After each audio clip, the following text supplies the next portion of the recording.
جنگجو، لشکرکش، جهانگیر و توانا، ناپلیون بوناپارت، شخصی که نام خود را در تاریخ گذاشت. آن فرانسوی است و 15 آگوست سال 1769 به دنیا آمده است. پدر ناپلیون بوناپارت که مخالف حکومت فرانسه بود، در 23 سالگیش تصمیم میگیرد تا تسلیم دولت شود. آنها پیش در جزیره کورسیکا زندگی میکردند. مردم آن جزیره همه مخالف دولت بودند، نه تنها پدر ناپلیون بوناپارت. همین طور پدر او بخشیده می شود و نماینده دولت فرانسه در آن جزیره نام برده می شود. وقتی که ناپلیون بزرگتر شد، از این کارهای پدرش انتقاد کرد. او حتی پدر خود را یک ترسو خواند. همین بود که آنها میان هم فاصله گرفتند. اما او نسبت مادرش خیلی صمیمی بود.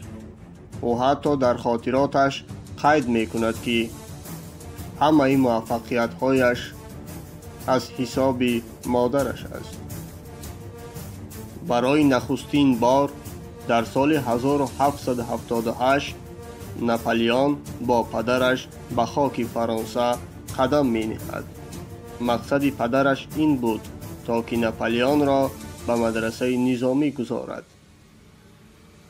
ناپلیون بوناپارت این تحصیل را با سختی های زیاد پس سر کرد و در سن 16 سالگی وارد ارتش گردید. همین طور سال 1789 در فرانسه انقلاب شد. همان سالها ناپلیون در پاریس نبود. سال 1792 فرانسه جمهوری شد.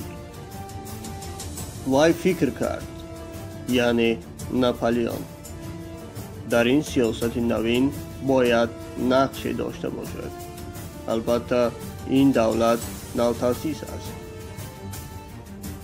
بدین واسطه او از ارتش بیرون شد و به زادگاه خود جزیره کورسیکا آمد. کار خود را از اینجا آغاز کرد. دشمنانش او را مخالف دولت نو می گفتند. همین طور او زیر تعقیب ها قرار گرفت. ناپلیون بوناپارت یک سال خود را در گریزها گذرانید.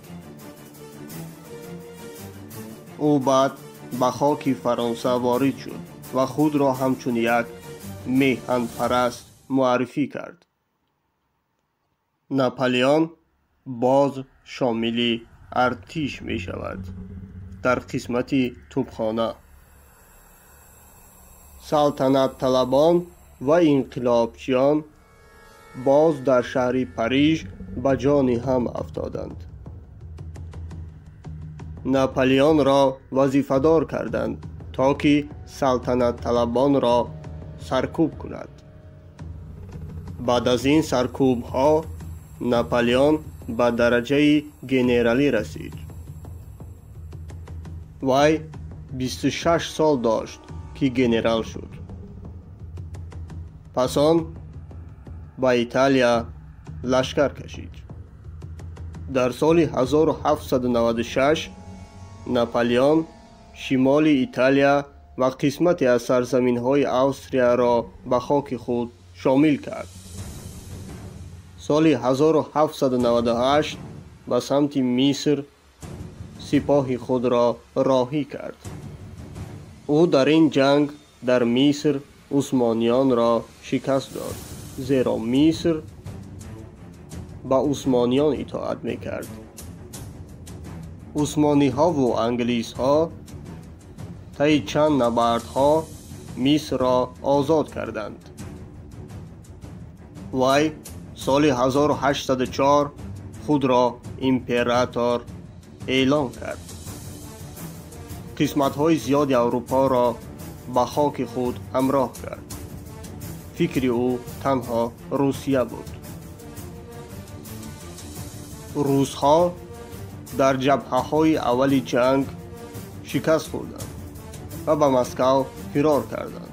آذوقه را از شهر بیرون کردند. پناهگاه‌ها را سوزانیدند. ناپلیون شهری سوخته را یافت. همین طور از سردی زمستان و چیزهای دیگر ناپلیون شکست خورد. ارتشیان تصمیم گرفتند تا او را برکنار کنند و به جزیره البا بدرقه کنند. او باز به فرانسه برگشت. پس از 2 ماهی تبعید چند قدرت را در دست گرفت و باز هم تبعید شد و در تنهایی در 5 می سال 1821 از عالم چشم پوشید.